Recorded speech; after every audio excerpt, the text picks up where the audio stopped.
मनुष्य जीवन भर स्वयं को ही बेचता रहता है।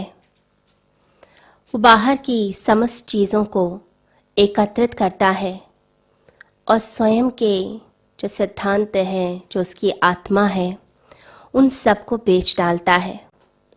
धीरे धीरे उसकी तिजोरी तो भर जाती है, उसके पास धन तो आ जाता है, महल आ जाते हैं, लेकिन जो बहुमूल्य था वो सब खो जाता है। धन के ढेर के नीचे वो बस दबकर ही रह जाता है। जब मृत्यु आती है तो पता चलता है जो बहुमूल्य था उसको तो हमने कमाया ही नहीं, बल्कि जो हम लेकर भी अपने साथ आए थे हमने उनको भी गंवा दिया। तो मृत्यु कसौटी होती है जो बताती है कि आपका जीवन कैसे बीता, आपने पुण्य कमाए या पाप कमाए, आपने करा क्या पूरी जिंदगी में। तो मृत्यु आकर सब कुछ पोंछ देती है और पता चलता है व्यक्ति को कि अवसर हाथ से निकल गया। जो अमूल्य क्षण मिले थे, जो समय मिला था, हमने उनका ठीक से उपयोग ही नहीं किया और सारे अवसर हाथ से निकल गए। फिर लगता है अब क्या करें, परंतु मृत्यु के क्षणों में कुछ हो भी नहीं सकता है। अगर मृत्यु टाल भी दी जाए, आपकी उम्र भी बढ़ा दी जाए, तो भी आप वही करेंगे जो आप जिंदगी भर करते आ रहे हैं। वही आदतों को आप दोहराते रहेंगे, वही अज्ञानता आपके सामने आती रहेगी, क्योंकि अंदर से तो आप अज्ञानी ही हैं। तो वही अज्ञानता से फिर आप काम करते हैं। कहते हैं कि मूसा के पास बहुत सारी सिद्धियां थीं। उनकी एक ऐसी सिद्धि थी कि वो पशु पक्षियों की बातें जान लेते थे। ज्ञानी जन जान लेते हैं प्रकृति की भाषा, तो उन्हें पता था कि कैसे पशु पक्षी आपस में बात करते हैं, उनकी वाणी, उनके शब्द समझ आते थे। तो एक व्यक्ति ने हट करी, जिद करी कि मुझे भी ये भाषा सीखनी है, मैं भी जानना चाहता हूँ कि ये आपस में बात क्या करते हैं। तो ज़बरदस्ती हट करके वो विद्या तो सीख ली। अब विद्या सीखकर जब वो घर जाता है, खुशी खुशी अपने जीवन को बिता रहा है, एक दिन उसके मुर्गे ने उसके कुत्ते से कहा कि ये जो घोड़ा है इस मालिक का, ये कुछ ही दिनों में मर जाएगा। अब जब उसने मुर्गे की बात सुनी तो लगा कि अरे ये तो बड़ा नुकसान हो जाएगा। उसने तुरंत घोड़े को बेच दिया और धन कमा लिया।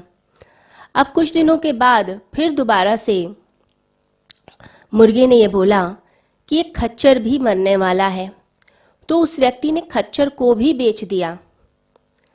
फिर मुर्गे ने दोबारा कहा कुछ दिनों के बाद कि ये गुलाम भी मर जाएगा, तो उसने गुलाम को भी बेच दिया और बहुत खुश हुआ कि ज्ञान का कितना लाभ मिल रहा है। मैंने ये जो हट कर कर विद्या ली थी, देखो मेरे को कितना लाभ मिल रहा है, मेरे पास धन ही धन है, मेरा कोई नुकसान नहीं हो रहा है, कितना मेरा फ़ायदा हो रहा है।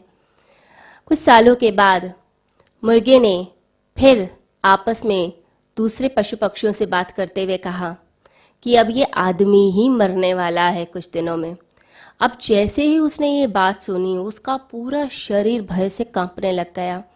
अब उसे लगा अब क्या करूं, सबको तो मैंने बेच दिया, अब क्या करूं, अब तो मृत्यु मेरे ऊपर आ गई है। तो भागकर मूसा के पास जाता है और कहता है कि मेरी मृत्यु समीप है, मुझे पता चला। तो मूसा ने उस पर व्यंग किया और कहा कि जाओ स्वयं को भी बेच डालो। तो व्यक्ति पूरी जिंदगी भर यही करता है, लाभ मिल जाए, धन मिल जाए, लेकिन जब अंत में मृत्यु आती है तो फिर उस धन को आप कहाँ लेकर जाएंगे, वो धन तो यहीं छूटेगा। लेकिन धन के लिए आत्मा बेची जाती है। उधार का जो ज्ञान है, अगर वो प्राप्त हो भी जाए, कहीं से हट कर कर आप कुछ प्राप्त कर भी लें, तो ये बात ध्यान रखिएगा कि आपका रूपांतरण तो नहीं हुआ, आप तो अंदर से वही अज्ञानी हैं, आप तो वही अंधकार में खड़े हुए हैं। आपके अंदर अभी भी वही अज्ञानता है, भ्रांति है कि ज्ञान का लाभ मिलेगा, परंतु ज्ञान का लाभ उसे मिलता है जो ज्ञान की प्रक्रिया से गुजरता है। मृत्यु के क्षणों में पता चल जाता है कि असली लाभ होता क्या है। वो असली लाभ के लिए ही पूरा जीवन लगाना होता है, लेकिन ज्ञान की प्रक्रिया से लोग गुजरना नहीं चाहते। रटे रटाए उत्तर चाहिए, रटे रटाए वेद, रटे रटाए उपनिषद, लेकिन उन उपनिषदों में रहस्य क्या है? आध्यात्मिक विद्या को खुद अनुभव नहीं करते, उस ज्ञान के लिए खुद प्रयास नहीं करते। जैसे छोटे बच्चे क्या करते हैं, वो मैथमेटिक्स के चाहते हैं कि आंसर्स मिल जाएं, उत्तर मिल जाएं, तो किताब के पीछे सारे उत्तर लिखे हुए होते हैं, परंतु अगर उन उत्तरों को वो पता भी कर लेते हैं और लिख भी देते हैं तो उसका कोई भी फायदा नहीं होने वाला। उन्हें वो गणित की विधि कभी आएगी ही नहीं, विधि ही जाननी होती है। तो बात उत्तर की नहीं है, बात होती है विधि की।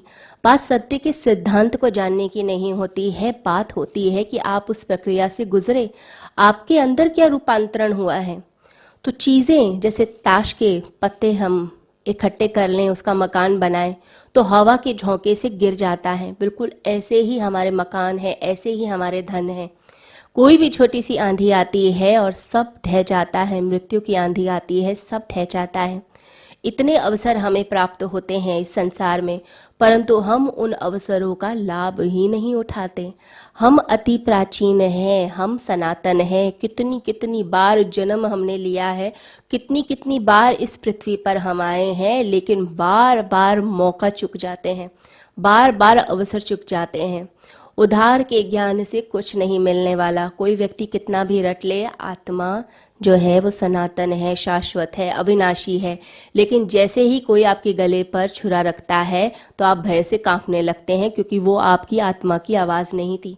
आपने सिर्फ गीता में कुछ वचन सुने थे, उनको आपने रट लिया। तो जब तक आप अनुभव नहीं करेंगे तब तक आपके अंदर कोई रूपांतरण नहीं आएगा। जिस व्यक्ति को पता है उसके सामने मृत्यु भी आएगी तो मृत्यु से डरेगा नहीं, बल्कि मृत्यु का सामना कर लेगा, मृत्यु के पार जाके खड़ा हो जाता है। तो अज्ञानता ज़्यादा अच्छी उधार के ज्ञान से। कम अज्ञानी जो है वो सत्य की तरफ तो खड़ा है, वो सच तो बोल रहा है। हम तो झूठ बोलते हैं, अपने आप से भी झूठ बोलते हैं। दूसरी बात है, अगर ज्ञान ले भी लेंगे तो उसकी उपयोगिता क्या होगी। विज्ञान ने कितने रहस्य ढूंढे हैं प्रकृति के बारे में, अणु के बारे में, एटम्स के बारे में, कितने रहस्य पता चले चांद सितारों के बारे में, परंतु वो जितने रहस्य हैं, क्या उससे आपकी आत्मा में कोई चेंज आया। बीमारियां कम हो सकती हैं, आपको सुविधाएं ज़्यादा मिल सकती हैं, आप प्रकृति के रहस्यों को यूज़ कर सकते हो अपने फ़ायदे के लिए, इस संसार में धन कमाने के लिए। लेकिन क्या उससे आपके अंदर जो आनंद है, शांति है, उसकी वृद्धि हो सकती है। तो अपने अंदर के आनंद और शांति पर हमें काम करना है। अज्ञानी सिर्फ बाहर देखता है, ज्ञानी अपने भीतर देखता है, ये हमें ध्यान रखना है। तो हम परमात्मा के बारे में तो जानते ही नहीं है, उसका तो पता ठिकाना हमें पता नहीं, और पता चलेगा भी कैसे, क्योंकि हमें तो स्वयं के पता ठिकाने के बारे में नहीं पता, अपने बारे में ही हम नहीं जानते। और जो व्यक्ति स्वयं के बारे में नहीं जानता वो परमात्मा के बारे में तो कभी जान सकता ही नहीं है। साथ ही साथ हम जितना बाहर की तरफ भाग रहे हैं उतना ज़्यादा हम इस संसार में ही खोते चले जा रहे हैं। हम अपनी तरफ तो आ ही नहीं पा रहे। तो सन्यासी क्या करते हैं, चीज़ों को कम कर देते हैं अपनी ज़िंदगी से। वो क्यों चीज़ों को त्यागते हैं, क्योंकि ध्यान नहीं तो चीज़ों में ही चला जाएगा। आप अपने कपड़ों को, अपनी चीज़ों को ही अरेंज करते रह जाएंगे। सन्यासी जो है पूरा समय अपने ऊपर बिताता है, अपनी आत्मा के लिए, अपने आत्मोत्थान के लिए। तो उसका ध्यान स्वयं पर रहता है, लेकिन लोगों का ध्यान बाहर रहता है। लेकिन अंत में समझ आता है कि हम जो कर रहे हैं वो गलत है। हमने सब कुछ जो इकट्ठा किया है उसके बीच में जो भीतर का मालिक है वो तो खो गया। कहते हैं कि अमेरिका और जापान के बीच में जब युद्ध हुआ तो एक पायलट जो है अपना विमान लेकर लड़ाई करते हुए, फाइटर विमान था वो, बहुत सारे उसने अमेरिका के विमानों को गिराया। तो गिराते हुए जा रहा है, दुश्मनों को गिराते हुए जा रहा है, उनके प्लेन्स को नष्ट करते हुए जा रहा है। अंत में जब वो लैंड करता है एक युद्धपोत के ऊपर तो ज़ोर से चिल्लाकर कहता है कि मैंने दुश्मनों के इतने विमान को गिरा दिया, मैंने उनका इतना नुकसान कर दिया, ये तो मेरा पेट्रोल ख़त्म हो गया था, मेरा ईंधन ख़त्म हो गया था, इसलिए मुझे लैंडिंग करनी पड़ गई। अब दोबारा से मैं चार्ज होकर फिर दोबारा से दुश्मनों को गिराऊंगा। बहुत खुश होकर चिल्लाने लगा। तो युद्धपोत के अंदर जो कैबिन था उसमें से आवाज़ आई कि तुमने सब कुछ तो ठीक किया, लेकिन तुमने एक गलती कर दी, तुम दुश्मन के ही युद्धपोत पर आकर लैंड कर गए। तो व्यक्ति करता यही है, अंत में अपने लिए ही दुश्मनी पैदा कर देता है। जन्म के साथ ही मृत्यु भी आ जाती है।